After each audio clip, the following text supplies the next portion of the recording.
Yes. Sasabog sa Kimpaw. Ay, Sasabog ba ayan talaga na. yan? Oo, at Econin daw ang tawag sa kanilang. Kumbaga mga chika, alam naman nating lahat na meron ang napatunayan si Kimi at si Paulo eh.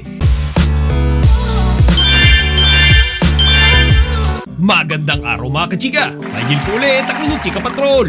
Bago tayo magsimula mga kachika, inaanyayahan ko muna kayong mag-subscribe dito sa ating munting channel para palagi kayong updated sa mga latest at nagte-trending na mga showbiz balita. May bulong-bulungan ngayon mga kachika na tila merong bagong love team na itatapat sa Kimpaw. Tama ang narinig nyo mga kachika, may balak silang isabong kay Kimi at Paulo Abilino. Ayon kasi mga kachika, sa napanood kong video sa channel ng Abante, tila may niluluto ngayon ang ABS-CBN na bagong love team na posibleng ibangga sa tambalang Kim Chiu at Paulo Abilino. At yan mga kachika ay ang love team ni Jericho Rosales at ni Janine Gutierrez.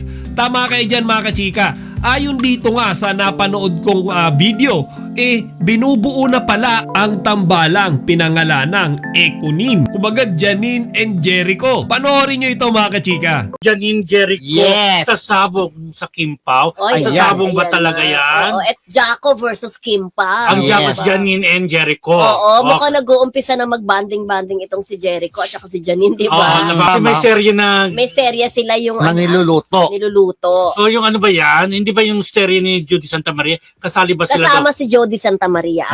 Ay, Lavender Fields. O yun, Lavender Oo. Field. Econin daw ang tawag sa kanilang. Hindi Malay Diba? naman natin Kasi yung Jericho chemistry. Rosales magaling na artista, Oo. magaling na aktor. Oo. Paulo Abilino magaling Magaling din na din. aktor, di ba? Oo. Kim Chiu magaling na Magaling din. artista.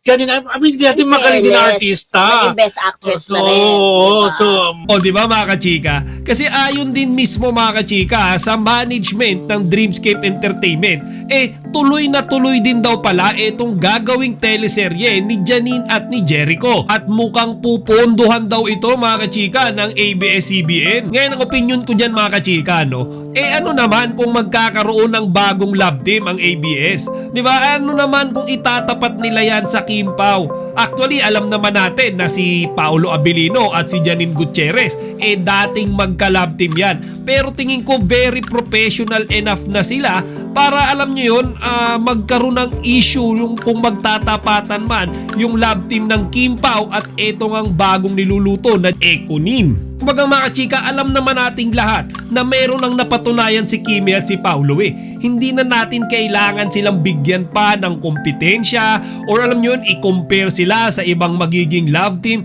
Kasi alam naman nating lahat na sa kasalukuyan na walang makakapantay sa kanila. Kaya nga para sa akin mga chika, imbis na pagsabungin natin sila, di ba mas okay kung pareho natin silang suportahan?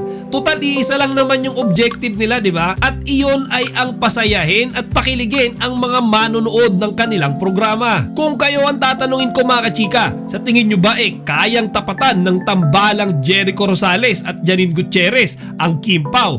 Ilagay nyo ang opinion nyo dito sa comment section para mapag-usapan natin. Chika Patrol signing at chika, huwag niyong kalimutan mag-like, comment, and subscribe. Para sa iba pang mga celebrity news, i-click lamang ang mga videos na ito.